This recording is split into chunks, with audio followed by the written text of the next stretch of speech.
Okay, now it's time to write our first Hello World program.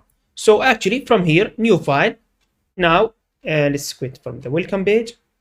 And here, as simple as that, just type print, and inside it, here, just double quotation and hello world. All right. So you can see that the brackets here is mandatory. So you need to put them. Now let's save this. I will put it on the desktop.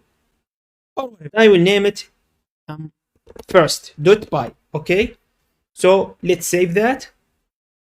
All right. Now you can see that now it is highlighted, which is something very good. Well, actually, let's increase the font size. Now you can see that here we have Python extensions and so on. Okay. So you can install it, which it's okay. No big deal. All right. Now let's open our terminal from here.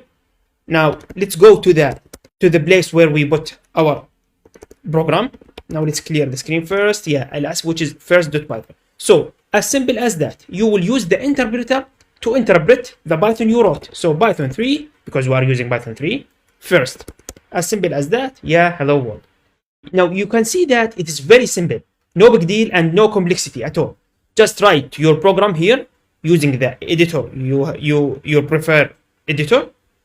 In my case, Visual Studio Code. And then from the terminal, just use the interpreter Python 3 first.py. Now the IDE concludes everything in one program or one step. Just you write your code here and you can build it from here or run it from here, and it will show you as a console here or as something like that. Okay, that the output of your statement. Okay.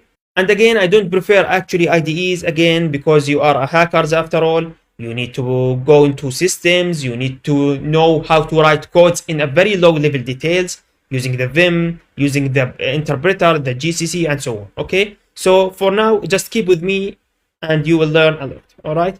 I will see you in the next lecture.